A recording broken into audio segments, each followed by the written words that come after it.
Okay, everyone. This is a bit of an unofficial video in that it's not going to be very structured.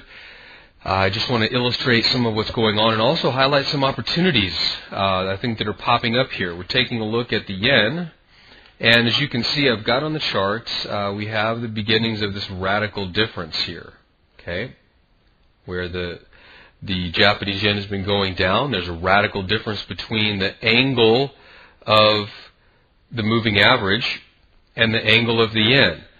And let me give you a way of doing this that's probably a little bit easier. You don't want to compare them to each other. What you want to do is take a straight line and draw it down, and then look at the angle here, and you see what that angle is. And then you want to take that line off and then draw the angle here. Now, if the price line, actually I'll do it this way. So we'll draw in the price and the moving average. Okay, so there we go. Now I want you to notice, look at how far away, if we go over here, look at how far away it is to get to the moving average line. Do you see how big this little line here is? Okay. Now we go over here and we do the same thing on the price line, and look, it's shorter. Okay, so as long as the distance between this straight line we drew is shorter for the price, then it's a radical change. There's a radical difference. So let me draw these one at a time so you can kind of see a little bit better here. Okay, so if we're drawing the price, if we draw the moving average, you can see the length. Okay, right there.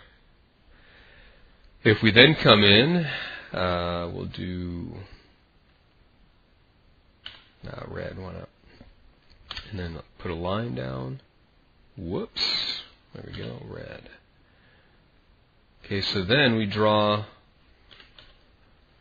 that, and now there we go. Okay, that's how you can see. Hopefully you can see how now the price is at a radical change. And like I said, you could do this with a piece of paper. But you can see by drawing the lines on the screen, you can get the same effect.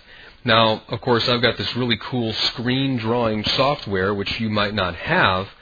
One way to do it is just draw some lines on the chart.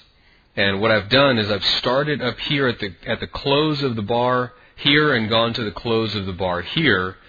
And with the moving average, I took the fast moving average and drew the line. Okay, I feel by using the fast moving average, it'll give me the best, how should I say this, the best representation of the market. See, if you use the slow moving average, even though, remember, we talked about using 8 and 16, so even though this is just 16 bars, which is fast, you can see how the 8 is going to respond so much more quickly. Okay. So I use the 8 for that. That's why I've got the line on the red moving average. Okay, I don't want to get off track here and go into regression lines and things like that you engineers, I'm sure, are already in your engineer mind starting to calculate and use. Okay, whatever fits you. If you want to use a piece of paper, use that. The emphasis here is this is a simple technique, and we're not trying to get super complicated with this. I use the close and the close on the price, and then I use my best looking line on the moving average. And you can see this one came down pretty fast. Now, let's go ahead and talk about this whole narrow range idea. Okay, remember at the event we talked about this, narrow, N-A-R-R-O-W, range.